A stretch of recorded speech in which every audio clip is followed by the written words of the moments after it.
제가 볼 때 지금 중국이 필요한 금리나 폭은 추가로 한 50bp는 해야 될 것 같거든요. 물론 돈이 안 도는 문제, 근원적으로 통화 정책이 안 먹힌 문제는 해결이 잘 좀 안 돼 있긴 해요. 하지만 주식시장 입장에서는 금리라도 인하를 해서 지금 떨어진 ROE나 투자 수익률을 어느 정도 만회하는 그런 걸 기다리고 있는 상황이긴 합니다. 그래서 홍콩 증시는 상대적으로 본토보다는 조금 더 흐름이 낫지 않을까.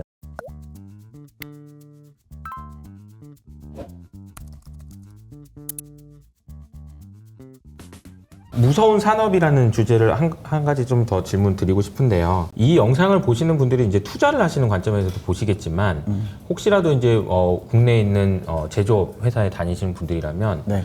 너무너무 관심이 많을 수밖에 없는 주제예요. 중국이 이대로 가면 우리는 지금 사업을 어떻게 해야 되지? 막 이런 고민들을 하고 계실 것 같아요. 특히나 지금 뭐 최근에 뭐 AI 기술 접목해서 뭐 생산성 개선하는 거는 뭐 물론이고 신재생 비율이나 이런 걸 봐도 이제는 이걸 가지고 규제하기도 어려운 상황이라서 중국 애들이 이제 삐져나오는이라고 저는 표현하고 싶은데 네. 물건이 안에서 안 팔리니까 밖으로 삐져나오는 거 이걸 막을 수가 없단 말이에요. 그래서 우리나라 입장에서 제조하는 회사들 입장에서는 진짜 무서울 것 같아요. 이 상황은 좀 어떻게 보면 좋을까요?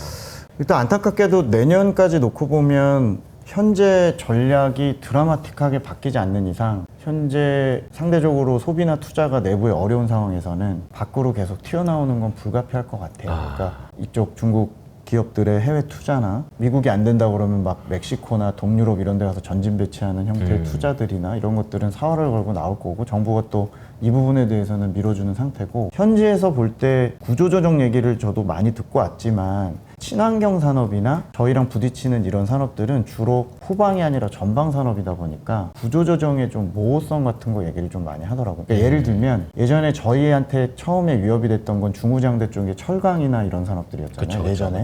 근데 중국이 16년에 예전에 철강들을 한번 싹 다 밀어버리면서 구조조정을 세게 한 적이 있었는데 에너지나 후방 산업들은 정부 주도로 이렇게 구조조정하기가 편한데 문제는 이제 우리가 지금 경쟁하는 밖으로 삐져나온다고 하시는 산업들은 대체로 이제 전방이나 소비재거나 이게 이제 앞단에 있다 보니까 정부 입장에서도 수출 기업이기도 하면서 공급과잉인 거다 보니 할 수 있는 거라고는 내년부터 프로젝트 제한을 좀 하고 신규 투자에 대해서는 조금 자제를 하겠지만 이게 갑자기 빨리 이렇게 구조조정이 될 것 같진 않아요. 제가 얘기를 드리는 이유는 중국이 분명히 내년하고 내후년에 우리 입장에서 호재인 것 중에 하나는 보조금이 상당히 축소되고 많은 산업들이 소위 말해 저희가 좀 불공평한 그 경쟁의 구도, 그러니까 정부랑 싸운 느낌이 나는 것들이 많이 약해지긴 할 겁니다. 왜냐하면 지금 중앙정부 말고는 돈이 없기 때문에 우리가 소위 말해 뭐 디스플레이나 반도체나 이런 산업들의 지원이 제 생각엔 약해진다고 보고요. 다만 구조조정을 통해서 저희가 활로를 찾거나 해외 투자가 줄어서 우리가 비중국 시장에서의 어떤 활로 이런 것들은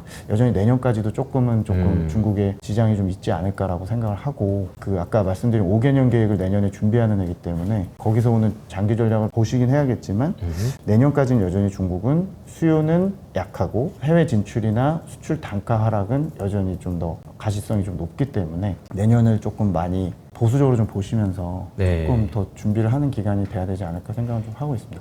사업 계획을 세울 때는 좀 부담스럽겠지만 그 부분을 감안하셔서 세우셔야 되겠다라는 생각이 좀 드네요.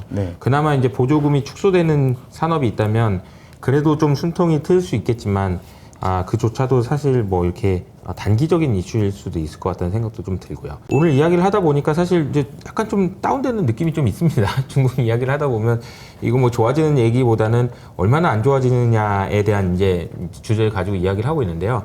그래서 이제 그 연구원님이 쓰신 그 4대 마지노선이라는 이야기가 저는 좀 와닿더라고요. 우리의 고민은 사실 이제 중국이 잘 돼서 이제 투자하는 것도 좋지만 여기서 더 안 좋아진다면 뭐가 무너져서 안 좋아지는지 그거를 체크해 볼 수 있다면 이것도 좀 중요하지 않을까라는 생각이 좀 들어서요. 제가 요거 장표에서 제일 재밌는 거는 일단 제가 마오타이 얘기를 좀 드릴게요.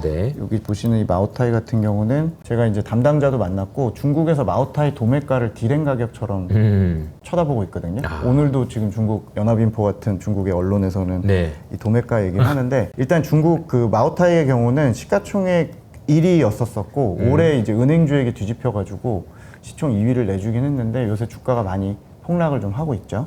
마오타이가 가지는 의미는 우리나라 입장에서 삼성전자 같은 대형주 편입을 많이 하는 주식이기도 하지만 마오타이가 보여주는 게 결국에 중국 가계의 그 고가 소비나 역자선 효과 같은 것들을 잘 보여주는 지표입니다. 그래서 최근에 중국의 이 마오타이 도매 가격이 좀 폭락을 좀 하고 있고 네. 현지에서 들은 이 마지노선 얘기가 제일 재밌었는데 마오타이 같은 경우는 CEO가 되게 합리적이고 유명한 분이고 되게 잘하는 분인데 이분이 우리 마오타이의 적정 가격은 월 가처분 소득에서 한 2병 정도 살 수 있는 가격이 된다. 그래서 그걸 역산을 하면 대충 한 2,300위안 정도가 나온대요. 이건 2,300위안? 네, 현지 애널리스트한테 들은 겁니다. 이게 얼마 정도 돼요? 이게 이제 우리 돈으로 한 40만 원? 아, 한 병에? 네, 한 병에.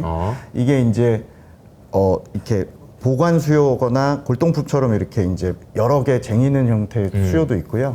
또 소비도 실제 하는데 이 가격이 이제 2,300위안 정도를 마지노선으로 사측은 얘기를 하고 있고 최근 가격은 2,400, 2,500위안 정도 돼요. 거의 다 왔네요. 네네, 밑에까지 떨어졌고 한때 뭐 3,000위안 원래 됐었고 얼마? 3,000위안 넘었었죠. 뭐 제일 버블일 땐 4,000위안도 됐었고요. 근데 이제 이게 부동산 가격 무너지는 거랑 같이 무너졌거든요. 예, 이게 접대문화 이제 접대문화, 박살나고, 그죠? 접대문화 박살나고 중국에서 돈 많고 로비를 많이 했던 디벨로퍼들 다 신용불량자 되고 그러면서 이제 국영기업들 어려워지고 그러면서 이제 이런 자리들 없어지고 그러니까 이제 접대한다고 이제 한 병에 100만 원 가까이 되는 그 네. 병을 이제 사서 선물로 드리고 막 이런 네. 것들이 네. 확 줄었겠네요. 그렇죠. 정부분들이 돈 못 쓰니까 기업들이 와서 접대를 했는데 이 기업들도 어려워지니까 접대 못 하니까 그러게요. 두 가지가 같이 맞았고 딱 보여주는 지표네. 네네네. 그 대도시에 이제 또 부자들도 많이 안 사시고. 근데 이게 사측에서 얘기한 권장 가격은 2,300위안이 하단이고 애널리스트가 얘기하는 거는 2,000위안 정도 언저리를 얘기를 했는데 제가 이제 뭐 텔레그램 같은 채널이나 제 자료를 심지어 자료에서도 네. 이걸 앞으로 업데이트를 좀 드릴 건데 이게 무너지는지를 좀 보셔야 될 것 같고요. 아하. 이게 이제 가격이 하단을 잡고 좀 안정이 되면 부동산 버블 빼기가 조금 끝단으로 갔구나를 보실 수도 있지만 만약에 연말이나 내년 춘절 때 이렇게 선물 시즌에 또 무너진다. 그러면 상황이 좀 더 악화일로구나.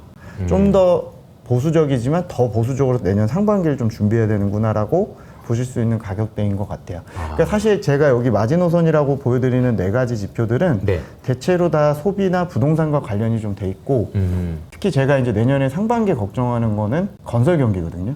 사실 지금 중국이 건설 경기가 올해도 안 좋았는데 공사들이 지금 잘 중단이 돼 있다 보니까 여기 보시는 위편에 중국의 중공 데이터랑 철강성 가격을 제가 같이 그려놨는데 네. 커머디티 가격을 보신 입장에서 중국 수요가 워낙 중요한데 최근에 중국의 시공, 중공, 공사는 민간 쪽은 완전히 지금 스탑돼 있다고 보시면 됩니다. 근데 여기서 만약에 더 나빠질 거냐 이제 중국 정부 손으로 넘어갔거든요.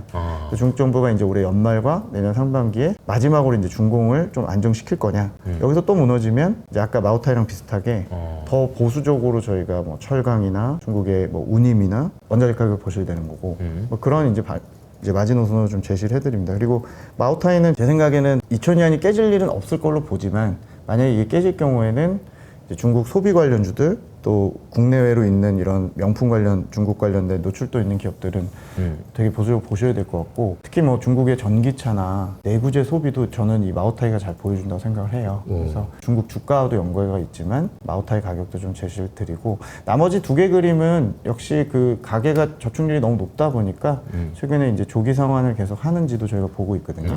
이게 이제 만약에 떨어지면 드디어 이제 조금 소비할 총알들이 조금 다시 생기는구나 정도 보시는데 저게 중국 정부가 해결을 못하고 계속 대출을 갚는 형태로 가게 되면 소비는 더 나빠질 수 있는 뭐 또 그런 지표가 될 수도 있을 것 같습니다. 이 그림 보니까 지금 가계에서 대출 조기 상환을 하는 비율 자체가 2008년 금융위기 정도 수준이네요. 거의 30%에 육박하니까. 네. 그게 금융위기급으로 지금 네. 보수적으로 하고 있는 거고 네네. 지방정부에서 그 채권을 순 발행하는 것도 마이너스라는 얘기는 지금 이제 상환되고 있다는 얘기죠. 발행을 못하는 거고. 네, 중국이 제일 지금 불우하고 어려운 쪽이 지방정부인데 지방정부는 신불자라고 제가 표현을 드리면 지방정부의 식솔인 공사들이 있는데 이 공사들은 금치산자라고 표현까지 드리기는 그렇지만 정말 더 어렵거든요. 네. 지금 중국에서 지방정부가 어떤 컨디션인지는 가장 어려운 애들의 상태를 보시면 되고 보시는 이 데이터는 그들이 이 채권 발행이 순발행이 안 되고 순회수가 된다는 거는 발행이 더 마이너스라는 거는 인프라 투자는 없다고 보시면 되는 거죠. 건설 쪽에서.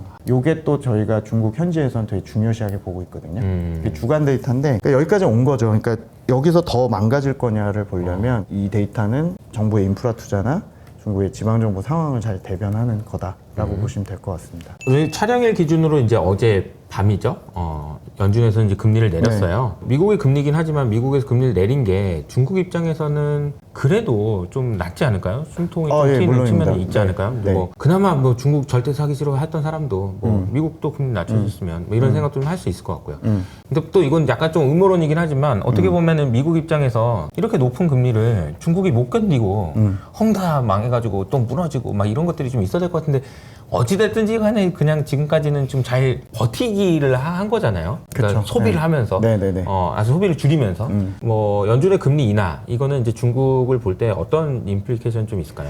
단기 임플리케이션은 이제 홍콩 증시 반응을 계속 봐야 되는 게 홍콩 증시는 혼혈화 같은 개념으로 보셔야 되는 게 홍콩에 상장된 기업의 실적의 90%는 본토에서 가져오고 그리고 이제 페그가 돼 있으니까 금리는 달러랑. 또 연준에서 가져오잖아요. 그쵸. 그래서 분자 분모가 지금 적용되는 거나 할인율 계산을 그러네요. 이렇게 약간 혼혈로 제가 표현을 드린 거죠. 그래서 사실은 미국이 긴축을 하고 중국이 저렇게 불황이면 2배로 안 좋은 거고 그러네요. 반대로 미국이 이제 긴축을 끝내거나 완화를 하고 상대적으로 중국 경기가 좋아지면 2배로 또 좋아지는 게 홍콩인데 중국 현지에서는 일단 한쪽에 제일 큰 문제였던 미국 긴축이 끝난다는 것 자체는 본토는 모르지만 홍콩에는 일단 좀 안정적이다. 긍정적이다. 네, 그러니까 저희가 홍콩의 상장 기업들의 실적이야 본토에서 봐야 되니까 어차피 뭐 그걸 가지고 ROE가 오르고 실적이 오르는 건 좀 시간이 걸리겠지만 디레이팅의 원인, 즉 밸류에이션이 계속 떨어지게 만들었던 원인 중에 할인율은. 네, 할인율 요인이 있고 그게 어느 정도 이제 좀 상단이 잡히면 혹은 내려가면 홍콩이 좀 좋을 걸로 보는 시각들은 현지에서 갖고 있습니다. 물론 이제 우리는 홍콩을 막 싱가포르랑 비교하고 홍콩을 추억하면서 홍콩의 근본적인 이제 문제들을 제시를 하시지만 5년 동안 또 빠진 입장에서 보면 그 안에 들어있는 소비 플랫폼이 상대적으로는 이제 조금 더 회복을 빨리 할 수 있는 섹터들이라고 보면 이제 본토에서는 홍콩 주식을 많이 사고 있죠. 실제 네네. 제가 자료에도 홍콩 주식을 본토 로컬 기관들은 엄청 공격적으로 지금 사고는 있어요. 그만큼 살 게 없을 수도 있는 것 같고요. 네네네. 대안이 그래서 없다. 미국 금리 인하의 반응은 홍콩을 통해 보셔야 되고요. 홍콩이 만약에 좀 안정이 된다라고 가정을 하면 촬영일 기준으로 9월달 중에도 금리 인하를 이제 추가로 더 할 수 있고 좀 더 위안화가 안정이 되면서 더 재정이나 금리 인하를 좀 더 공격적으로 해야 될 상황이 될 것 같습니다. 아마 제가 볼 때 지금 중국이 필요한 금리 인하 폭은 추가로 한 50bp는 해야 될 것 같거든요. 그래서 아마 이제 중국판 B컷도 연말까지 좀 지켜보시면 여력이 생긴 측면에서는 괜찮다. 물론 돈이 안 도는 문제, 근원적으로 중국이 지금 통화 정책이 안 먹힌 문제는 해결이 잘 좀 안 돼 있긴 해요. 하지만 그래도 주식시장 입장에서는 금리라도 인하를 해서 지금 떨어진 ROE나 투자 수익률을 어느 정도 만회하는 그런 걸 기다리고 있는 상황이긴 합니다. 그래서 홍콩 증시는 상대적으로 본토보다는 조금 더 흐름이 낫지 않을까 연말까지는 네. 이렇게 생각을 좀 하고는 있습니다. 중국 경제에 미친 영향은 그렇게 크지 않다고 봐야 되나요? 일단 그냥 부양을 좀 더 할 수 있는 여력 여력이 정도가 좀 생기고 생겼다. 숨통이 좀 트인다 트였다. 정도가 어쨌건 이 미중 금리 차를 이 어떤 그쵸. 어마어마하게 역전된 상황을 맞아요. 사실상 3년째 지나온 잘 거잖아요. 버틴 거잖아요. 어떻게 보면. 버티면서 또 자해도 있었죠. 뭐 제로 코로나도 하고 그쵸, 그쵸, 했었으니까. 그쵸. 하지만 그게 이제 끝나가는 신호기 때문에 중국을 누구도 지금 좋게 보실 상황은 아니고 중국 주식에 대해서 그렇게 보시겠지만 중국은 부양할 수 있는 여력은 또 충분히 있을 수 일단은 있다. 생긴다는 게 앞으로 6개월 정도 놓고 봤을 때는 그나마 좀 다행이라고 생각을 합니다. 자, 오늘 그 김경환 파트장님과 함께 중국에 대한 이야기를 했는데 사실 이제 지금 중국의 상황을 업데이트를 해야 되는 필요성은 무엇보다도 클 때인 것 같아요. 안 좋다고 안 보일 수는 없는 거고 그리고 언제 좋아질지 혹은 여기서 더 안 좋아질 수 있다면 무엇 때문에 더 안 좋아질 수 있는지를 점검하는 것이 너무 중요할 것 같은데요. 혹시 뭐 끝으로 뭐 저희 구독자분들한테 그 좀 당부하고 싶으신 얘기 있으실까요? 근데 뭐 저는 작년 올해 뭐 굉장히 죄송스러운 애널리스트고 또 중국 담당자들이 굉장히 좀 힘든 구간이고 그러니까요. 투자자들도 너무 기운이 죄송스러운 빠지죠. 네, 죄송스러운 마음인데 저는 뭐 열심히 계속 업데이트 좀 드릴 거고 연말까지 놓고 보면 어쨌건 이 마지노선이 지켜지는지를 좀 보면서 내년을 좀 더 조망을 좀 해드려야 될 것 같고 미국이 뭐 어쨌건 계속 강세장을 유지를 했고 깨져도 미국에서 깨진다는 시각들이 많으실 텐데 그래도 중국이 어느 정도 이제 걸러진 1등 기업이나 네. 좀 경쟁하는 기업들의 관심을 좀 계속 가지면서 좀 팔로우업을 하시면 지금 보고 계신 국내 주식이나 이런 거 중국하고 빼놓을 수는 없기 때문에 그런 쪽에 관심을 좀 계속 가지시길 권해드리고요. 저 역시도 뭐 텔레그램이나 자료를 통해서 계속 이런 데이터들 업데이트 좀 드리려고자 합니다. 마오타이 구매 가격 이거 텔레그램 채널 밑에 댓글로 남겨드릴 테니까 한번 꼭 체크하시면서 혹시 중국이 더 나빠지진 않는지 아니 이 정도의 바닥에서 이제 올라올 수 있는지 이런 것들을 점검해 보시면 좋을 것 같습니다. 그러면 오늘은 여기서 마무리하고요. 저희는 다음에 더 좋은 모습으로 인사드리도록 하겠습니다. 감사합니다.